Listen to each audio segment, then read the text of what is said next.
समाज के पथ प्रदर्शक हैं, हमारे जो धर्म गुरु हैं, जो आध्यात्मिक हमारे अगुवा हैं। जिस गांव में, जिस बस्ती में संतों का वास होता है या उनके चरण पड़ते हैं, वो धरती तो वैसे ही पवित्र हो जाती है। और इसलिए हम सबका सौभाग्य, मुझे भी महाराज श्री के दरबार में जाकर दर्शन करने का सौभाग्य मिला था और एक विशेष ऊर्जा को महसूस मैं करता हूं। अभी ये आयोजन हिंदू नववर्ष का है, तो मैं चैत्र शुक्ला एकम को जो हमारा नववर्ष शुरू होता है, उसकी मैं बहुत शुभकामनाएं देता हूं। मित्रों, माताओं, बहनों, नौजवान साथियों, सम्मानित बुजुर्गों, कई बार कोई धरती का संस्कार होता है, रामेश्वर के कार्यक्रम में नहीं आ पाए, लेकिन इस रूप में आएंगे ये भी कल्पना नहीं थी। अब आप बताइए, भरतपुर का आदमी भी यहां बैठा है, दौसा का भी है, टोंक का भी है। तो ये सुखद संयोग है कि शादी तो एक निमित्त थी, कुछ लोग आते और चले जाते, और मुझे उस दिन आना था, पर अचानक तबीयत खराब होगी, मैं आ नहीं पाया।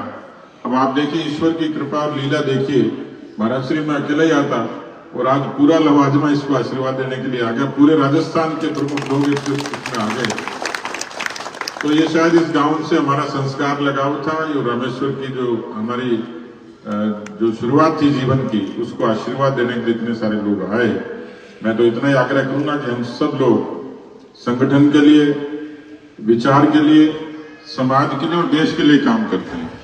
इसलिए इसके बाद में जो बाकी चीजें छोटी हैं, जाति पाति है, बाकी भी किसी तरीके का भेद है, हमें संत भी यही सिखाते हैं कि निरपेक्ष भाव से काम करें।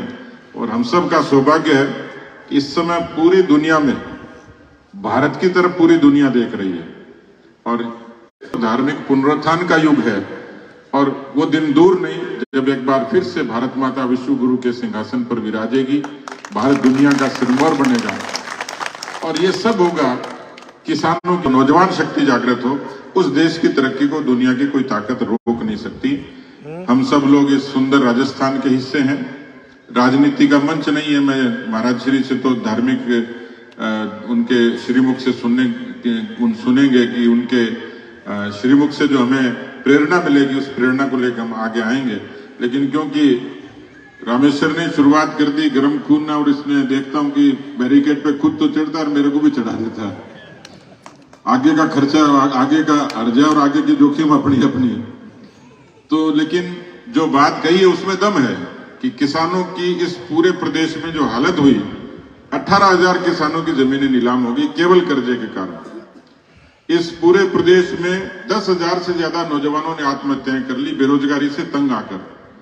इस प्रदेश में जिस तरीके से कानून का राज खत्म हुआ, इस प्रदेश में जिस तरीके से भ्रष्टाचार हुआ, इसलिए हम सब लोग जो विचार को समर्पित हैं, संतों के चरणों से आशीर्वाद लेकर हम इस गांव को, इस बस्ती को, इस समाज को और इस क्षेत्र को और पूरे राजस्थान के नव निर्माण के लिए और बदलाव के लिए हम सब लोग काम करें।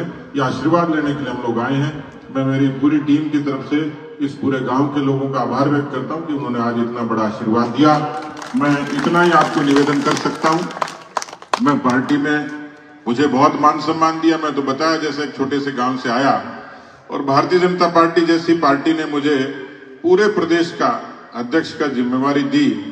इन 3.5 वर्षों में मैंने मन, वचन और कर्म से, अपनी वाणी से, मन से और कर्म से पूरा करने की कोशिश की। मुझे खुशी है कि आज पार्टी का संगठन बहुत नीचे तक पहुंचा। पार्टी ने बड़े आंदोलन किए और कोरोना जैसी महामारी में मुझे खुद को 2 बार संक्रमण हुआ, लेकिन पार्टी का हुक्म था, प्रधानमंत्री जी का हुक्म था, राष्ट्रीय अध्यक्ष जी का हुक्म था। हम सेवा के पराक्रम से डिगे नहीं और राजस्थान की करोड़ों जनता को हम लोगों ने उस समय राहत देने का काम किया। मुझे संतोष है मैं ये सब कर पाया, तो मैं अकेला नहीं कर सकता था। मेरे पीछे, मेरे साथ कंधे से कंधा मिलाकर जो पार्टी के नेताओं की, कार्यकर्ताओं की फौज थी, उसने मेरा पूरा सहयोग किया। मैं उनको कृतज्ञता ज्ञापित करता हूं और इतना जरूर कहता हूं कि जिस भी भूमिका में रहूंगा, राजस्थान के लिए और इस पार्टी और विचार के लिए मेरे मन, वचन और कर्म से जो बन पड़ेगा वो निश्चित रूप से करूंगा।